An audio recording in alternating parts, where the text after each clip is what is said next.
The current downturn is unique in that it is attributable to the virus and the steps taken to limit its fallout. This time, high inflation was not a problem. There was no economy-threatening bubble to pop and no unsustainable boom to bust. The virus is the cause, not the usual suspects. The virus is the cause, not the usual suspects. The virus, not the usual suspects. Virus, not the usual suspects. The virus is the cause, not the usual suspects. The usual suspects. The usual suspects. The usual suspects. The usual suspects. The usual suspects. The usual suspects. Well, there you have it. The chairman of the Federal Reserve just said that this so-called little downturn, this depression we're having, is unique. Blame everything on the virus. I want to finish this clip off so that you can hear him formally declare open season on Main Street, which is the purpose of this speech. The virus is the cause, not the usual suspects. Something worth keeping in mind as we respond. Okay, now think about what he just said. The virus is the cause, not the usual suspects. And keep that in mind as we respond to this, meaning we're going to pack $3 trillion into our balance sheet. That's the virus's fault. Your pension got destroyed? Blame the virus. Your house got seized under eminent domain because some of the rotted assets we bought on our balance sheet died and fell off and now have to be replaced? Talk to the virus. It's amazing how dangerous what he's saying is. And by the way, did you see that little gulp he had there at the end? It looks like Mr. Corporate himself, once he hears the script in his own voice, is having trouble swallowing that script. It's actually quite Shakespearean. Let's roll this clip again so you can see this, and pay attention to the gulp at the very end. The virus is the cause, not the usual suspects. Something worth keeping in mind as we respond. Allow me to translate. You are now on notice that we are going to steal everything not nailed down and blame it all on the virus. Yeah, well, since the criminals aren't content to rob us of our livelihoods and are now going to steal all our assets as well, I thought now might be a good time to discuss one of the least understood mechanisms of theft in the Federal Reserve engine of larceny. And that mechanism is reserves. And no, this is not another lecture about the 10-to-1 reserve requirement or how banks are lending out 10 times as much in loans that they have in capital. Nothing like that. That is actually part of the con job that is reserves. Now, to get into this and to tell you what reserves are really about, I want to discuss how a wire transfer actually works. So I've got a wire transfer example here, and in our example, you have an account at Bank A, and I have an account at Bank B. And what we want to do is transfer $100 from you over to me. Now, if you're like me, you imagine that a wire transfer goes something like this. Your account at Bank A is big. I have a smaller account at Bank B. A wire is run between our accounts. The wire is activated and the transfer of $100 takes place, leaving your account minus $100 and my account plus $100. The problem is that this model does not even remotely reflect actually what is going on in a wire transfer. So let's back up and go to square one and try this again with a realistic model of how a wire transfer actually takes place. The reality is that there are actually two separate circuits in the monetary world. You and I deal in bank money, shown here above the dotted line, and our accounts are in bright green there. That's bank money.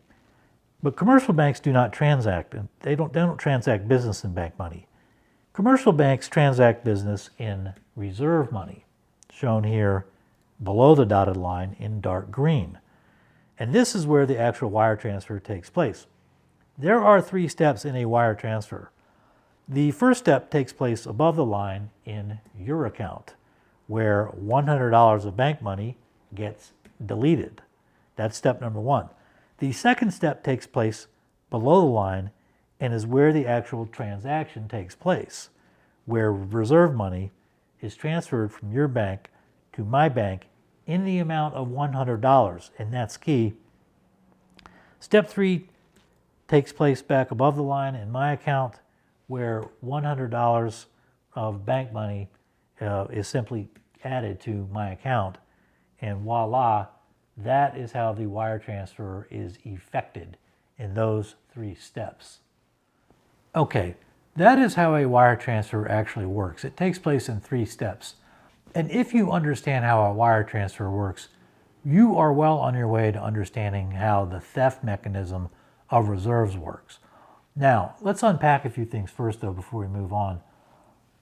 First thing is that this money up here, the bank money that you and I transact in, all of that money is created out of thin air and lent out at interest by commercial banks. I did a video on that called Mommy, Where Does Money Come From? And that explains how that whole process of the creation of money out of thin air. Now down here, this is reserve money by the Federal Reserve. This money is created out of thin air too and lent out at interest, but this money down here is created by the Federal Reserve. So the process is the same as simply 2 different entities. Now there's a lot of overlap because the commercial banks in large part own the regional Federal Reserves that are operating down here, but they're 2 separate entities. And in fact, that brings me to another point. There are 2 separate monetary circuits here. The bank money circuit and the reserve circuit are 2 totally different monetary circuits. You don't have an account at the Federal Reserve, and I don't have an account at the Federal Reserve. So those are 2 different monetary circuits. The next thing to notice is that what the Federal Reserve is doing down here is accommodating what is going on in the real world. You want to transfer money to me, we do that. The Federal Reserve actually does that transfer down here in reserve money. And that's how that works. So it's accommodating the action in the real world on the one hand. On the other hand, the Federal Reserve down here is controlling what goes on. The wire transfer takes place down here. The Federal Reserve down here, it decides who has membership in the Federal Reserve System, who gets a wire, it sets the rules, it sets the interest rates. So at the same time the Federal Reserve is accommodating what is going on in the bank money world, it is also, to a large degree, controlling what is going on in that world. The final thing to notice is that there is a dollar for dollar correspondence between bank money being transferred in the wire transfer and reserve money being transferred, which is where the actual transfer takes place. Notice that it's not $10 being transferred down here. The reserve requirement, the 10% reserve requirement, that has nothing to do with it. Again, the reserve requirement for the most part is it's simply a chew toy to get people to bite onto that and get all angry about that and growl and snarl, so that they might miss the fact that all of this money, both the bank money up here and the reserve money down here, is created out of thin air and lent out at interest by private banks. The commercial banks up here doing it are banks like JP Morgan Chase, Citigroup, Wells Fargo, Bank of America, all those. And the Federal Reserve banks doing it down here are simply the regional Federal Reserve banks, principally the Federal Reserve Bank of New York. That's really the wire transfer. Now, let's be honest. If you were like me even just a little bit, you are going to forget all of that in about 10 minutes flat. And that's a problem when the theft that's going to take place is probably going to occur over the next 18 months or so. So what we need really is a model of the monetary system that is both accurate and memorable, and that's the key thing, so that we have an accurate and memorable model in mind when the theft takes place so that we can track it in real time. Now, how do we do that? Well, now I have a confession. And the confession is that when Powell said, don't look at the usual suspects, it's all the virus, the very first thing I did was I looked at the usual suspects and I watched the whole thing again. And you know what I found? Yeah, an accurate and memorable model of the monetary system. And it's actually uncanny, this film, because what makes the usual suspects completely accurate as a monetary model is actually a flaw in the film. And I don't mean like a continuity error or a boom mic dipping down into the scene. I mean a bona fide logical error with the script, which is an Academy Award-winning script. The script is internally inconsistent as a result of the flaw, but it's that flaw that makes it perfect as a monetary model. So, if you have not seen The Usual Suspects, now is the time. It is a great film. If you want to rewatch it, now's the time, because I am going to spoil the film 6 ways from Sunday when we get into the discussion of how it models a monetary system. So now's the time. No? Cool. Let's get right into it. In its most basic form, The Usual Suspects is simply a whodunit. It is set in present-day California, in San Pedro, where the previous night there has been a horrible gunfight and a fire on a boat in a harbor, and something like 30 men are dead. And now we have the investigation the next day into what really happened there. So the film is really driven by, and our narrator in the film is Agent Couillon, played by Chaz Palminteri, and he has just flown in from New York. And the reason he's there isn't so much for the massacre itself. He's not so much interested in that as he is why a gang of thieves was on that boat in the first place.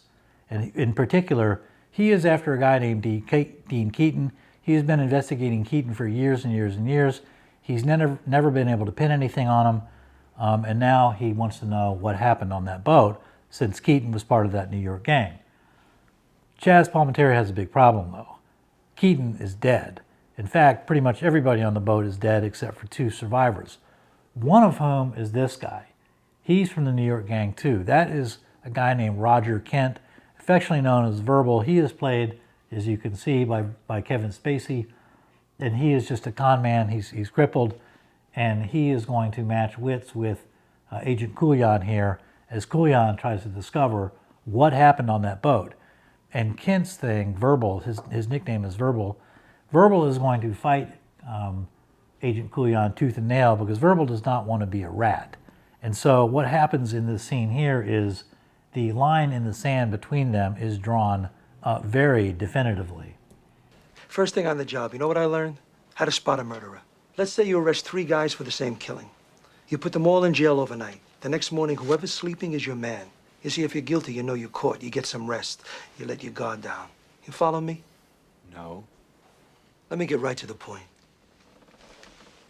I'm smarter than you. And I'm going to find out what I want to know. And I'm going to get it from you whether you like it or not. I'm not a rat.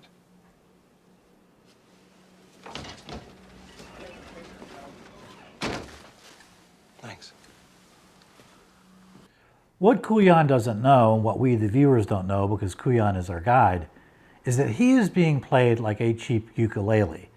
Verbal Kent is a master storyteller, as it turns out, who can and does spin characters out of whole cloth. He simply makes them up to suit his purposes as the story goes on. And in his next scene, he's going to make up a character called Kip Diskin. Now, to be clear, we, the viewer, do not know that Kip Diskin is a wholesale fabrication until the end of the movie. And the reason we don't know is that Verbal is so good as a storyteller, he's a con man after all, that he's able to do this very convincingly. That guy is tense. Tension is a killer. I used to be in a barbershop quartet in Skokie, Illinois. The baritone was this guy named Kip Diskin. Big fat guy, I mean like orca fat. He was so stressed in the morning. Not only is Verbal able to create characters out of thin air, he's able to sell them too, and that's key. And the way he sells them is through misdirection. He gets Couillon to focus on his position of weakness, his, Verbal's, position of weakness. And you don't even notice as the character gets slipped into the narrative. In this scene we're going to watch here, he's so desperate to get Dean Keaton to join him on a job that we don't even notice that he slipped a new character into the narrative. New York's finest taxi service. Bullshit. Bullshit. They don't operate anymore. McManus has a friend in the 14th precinct. They're coming out for one job Thursday. They're picking up a guy smuggling emeralds out of South America. McManus already has a fence set to take the stuff. The fence who? Some guy in California, his name is Redfoot. I never heard of him. You have to come. What's it to you whether I do it or not? They don't know me, you do. They won't take me unless you go. Look at me, I need this. Oh, you're telling me you don't need this? Is this your place? Look, I'm not knocking you. You look like you got a good little scam going with this lawyer. Oh! Sorry. Now, Redfoot happens to be a completely credible character simply due to his role. The gang has stolen a bunch of jewels from New York. They need cash for the jewels. They need a fence Defense is Redfoot. He's in California, and we know the gang came out to California anyway. So Redfoot's simply a credible character just by virtue of his role. But as clutch as he is to the action, he pales in comparison to Verbal's next creation. The next creation is a character named Kobayashi. And Kobayashi is the guy who puts the gang onto the boat where most of them end up getting killed. Kobayashi supposedly brings the gang a job where the job is there's going to be a dope deal. All you guys do, all the gang needs to do, is step in and steal the money for the dope deal. And it's a lot of money. It's $91 million. And that is what ultimately ends up getting the gang killed, or most of them. Everybody except for Verbal, as it turns out. Now, again, Verbal is able to sell this character to Kuyan through his position of weakness. Watch this scene. You don't think I know you held out on the DA? What did you leave out of that testimony? I could be on the phone to Ruby Deemer in 10 minutes. The DA gave me immunity. Not from me. You get no immunity from me, you piece of shit. Every criminal I have put in prison, every cop that owes me a favor, every creeping scumbag that walks the street for a living will know the name of Verbal Kint. Now you talk to me. Or that precious immunity they seem so fit to grant you won't be worth the paper the contract put out on your life is printed on. There was a lawyer. Kobayashi. Is he the one that killed Keaton? No, but I'm sure Keaton is dead. Convince me. Kobayashi is the last character that Verbal makes up. And he's also the biggest character that Verbal makes up. But he is not the biggest character in the film. The biggest character, of course, is Kaiser Soze. But Kaiser Soze, unlike the rest of them, is very, very real. Now, how do we know that? Well, for one thing, he's vouched for independently of Verbal Kint outside of the San Pedro police station office. And he's vouched for by the only other survivor of the boat fire, a Hungarian man burned half to death in this scene right here. He needs guarantees. What are you talking about, guarantees? He says his life's in danger. He saw the devil, looked him in the eye. I'm on my way. No, wait a minute. Ask him to tell him what he told me. About the devil. Who's the devil? Okay, ki is de kitlata? Kaiser Soze. Láttam, ő volt lent, kikötőbe, ő gyilkolt minden. Kaiser Soze. Yeah, he was in the harbor killing many men. He saw Kaiser Soze. Láttam az arcát. Úgy láttam minden. Láttam a szememben, mikor becsukom mostan. He saw his face. All right, look. Tell him to tell her what he looks like.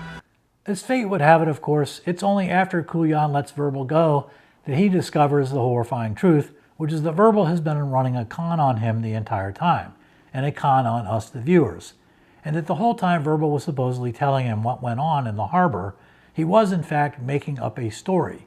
And he was doing so by picking and choosing elements off a police station bulletin board and weaving them into his story for the purpose of concealing his own horrifying identity as Kaiser Soze himself, and that Verbal Kint is nothing but an alias.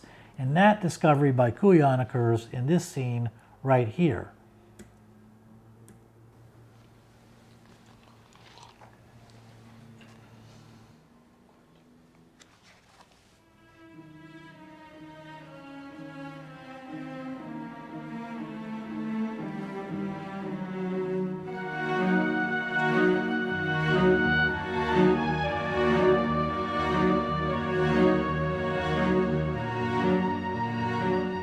Convince me. And tell me every last Back when I was in that barbershop quartet in Skokie, Illinois. Where's your head, Agent Kuyan? What we need to do is think. Think back. I'm sure you've heard many tall tales. Bricks Marlin. This isn't right. I just want to hear Tell me your every story. last It's all detail. there. And I'm telling it straight, I swear. Some guy in California, his name is Redfoot. A gift from Mr. Soze. Talk to me, Verbal. What about Redfoot?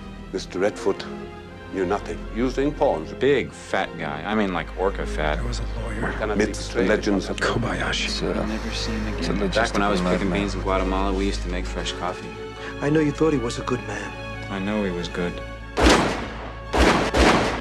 And tell me every last detail. Strangest thing. How do you shoot the devil in the back? This document is protected from up on high by the prince. And tell me every last What about it, detail. pretzel man? What's your story? There was a lawyer. What lawyer, Verbal? I am Mr. Kobayashi.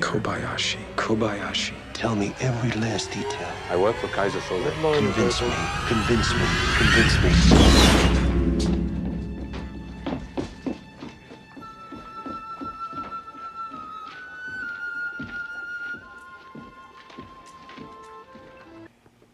Okay, I'm not going to play the whole scene, but basically the FBI agent there, a very young-looking Giancarlo Esposito, is looking down at a fax machine, and what he sees is the sketch artist rendition from the hospital, her rendition of Kaiser Soze, which of course looks exactly like Verbal Kint and Kevin Spacey, and that in a nutshell is the entire film.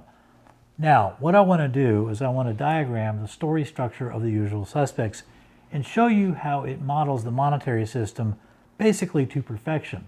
So, what we have here is the world according to The Usual Suspects. There are two realms of characters in The Usual Suspects depending on where they come from. The first realm comes from real moms in the real world. And these characters are flesh and blood characters. They are very real. I've got them in flesh color tones here. And we can call this half of the movie, which is really most of the characters, let's call this the regular world. But that is not the only world or the only realm of The Usual Suspects.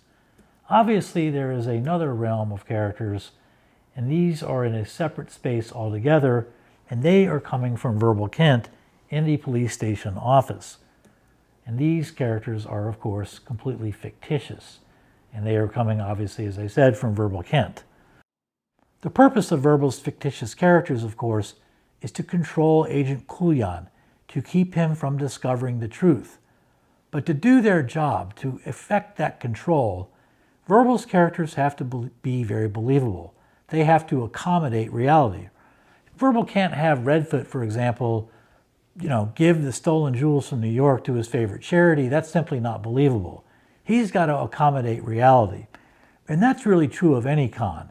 To control the person being conned, you have to accommodate reality and sell them on reality. And that is what is going on here. In this pursuit, Verbal gives birth to three different characters. The first is Kip Diskin. And I've got Kip colored gray here since he's not a flesh and blood character. He is simply an invention for Verbal Kint. He's basically just a thought. The second Verbal invention is the character of Redfoot. And the third, of course, is Kobayashi. And he is the one, Kobayashi, who is born on the bottom of the coffee cup. Now, try as they might, Verbal's fictitious characters cannot cross over into the real world. Redfoot can't really flick his cigarette at McManus's eye because Redfoot is only a few neurons in Verbal's head. Everything that Redfoot supposedly does is just a big lie told by Verbal Kint. Redfoot is forever trapped in Verbal world. By the same token, the real world characters are forever trapped in reality and cannot cross over into Verbal world. For one thing, a guy like Fenster is simply too big to physically crawl into Verbal's head so he can mix it up with the fictitious Kip Diskin. Real world and Verbal world are two separate realms. They do not overlap.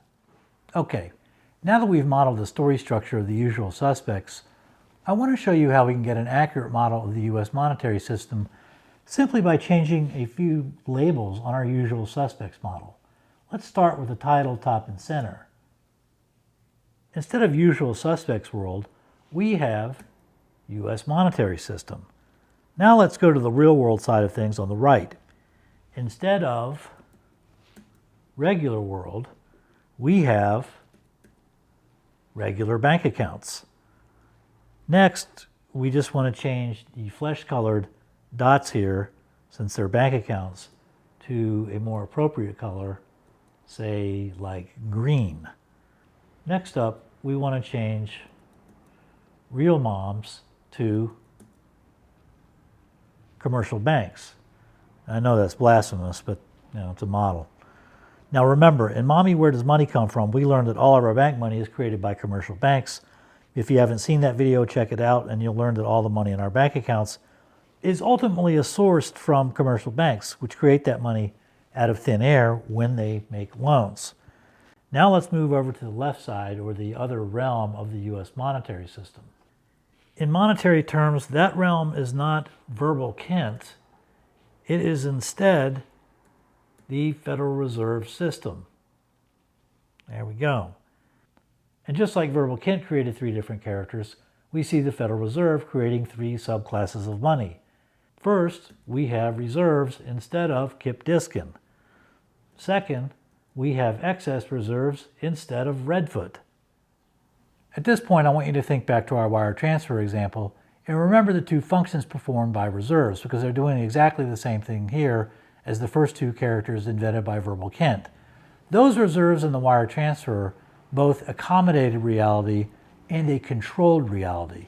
And that's exactly what happens here with the reserves, and is exactly what happens with Verbal Kint's characters. But remember that Verbal created 3 characters, and just like Verbal created 3 different characters, the Fed's creating 3 subclasses of money, and we've only accounted for 2. The third Fed creation, of course, is King Cash.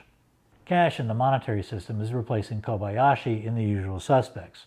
Okay, just as The Usual Suspects' real-world characters on the right side can't fit into Kevin Spacey's head on the left side, bank money cannot jump over into the reserve circuit system. There are 2 realms of money, and they are isolated and exclusive, and thus Federal Reserve money cannot jump over into the bank money world. There is an obvious and very huge problem with this model, however, and it is cash there up on top.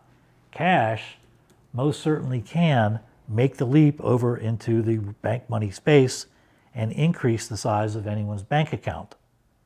So it looks at first blush like our Usual Suspects model has broken down, since cash can in fact move from the Federal Circuit realm into the bank money realm, and it can go back and forth between the 2. Whereas Kobayashi is a fictitious invention of Verbal Kint, and he is stuck and forever trapped in the fictional Verbal Kint world where he cannot influence and cannot act in the real world.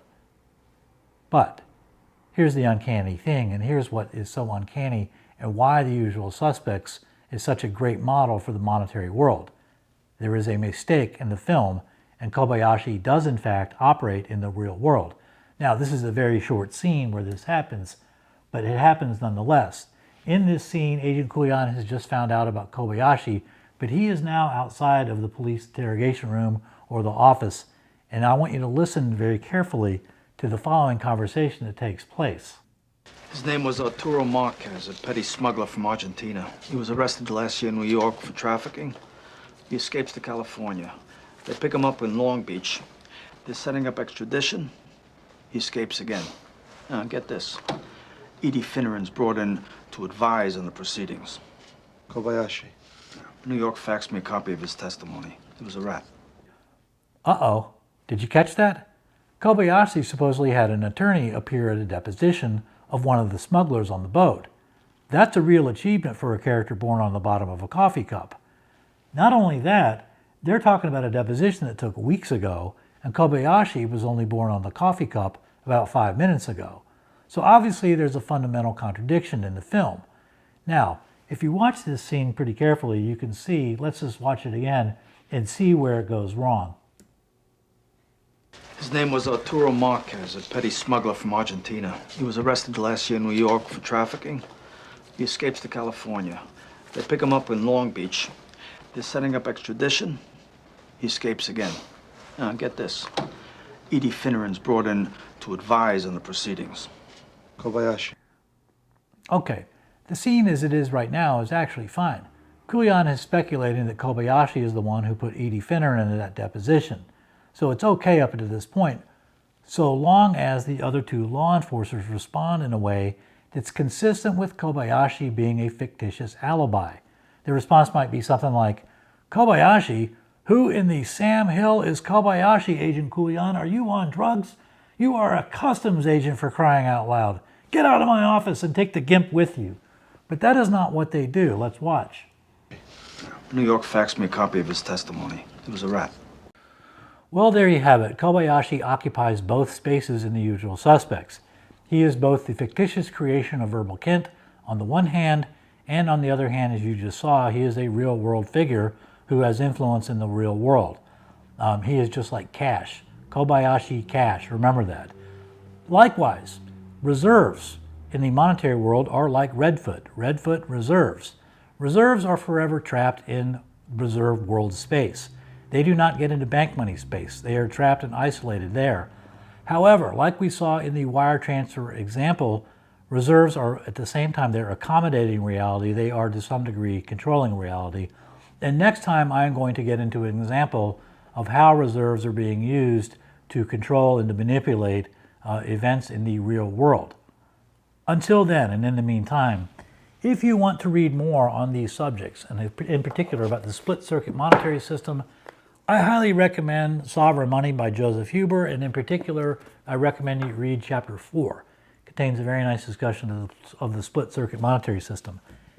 An even better resource for my thinking is Debt by Design by a guy named Joshua Marie. This book is easier to read than Sovereign Money. It's divided into 28 chapters. They are all very short, very easy to follow, very informative, and even better, Joshua has become a very good friend of this channel. We have had a Zoom session where he has walked me through some of the more arcane and some of the finer points of our very confusing and very tortuous monetary system, and he is a wonderful resource for this channel to have. I cannot recommend that book enough. Also, Joshua has a website. It is called fairmoney.info. You do not need to buy that book. That book is sold at cost. I think it's like $14. I like to have physical copies of my books. However, if you just want to download it from his website, fairmoney.info, you are free to do that, and it is dynamite. That website also contains a lot of documents like the ones I like to use, the original source documentation, where you can see this guy's not making this stuff up. He's dead serious, and he knows what he is talking about. Great resource. I encourage you to avail yourself of it. I'll leave links down in the description box below. That's all the time we have for now. I know it's been a long video. Thanks so much for watching, and I will see you next time.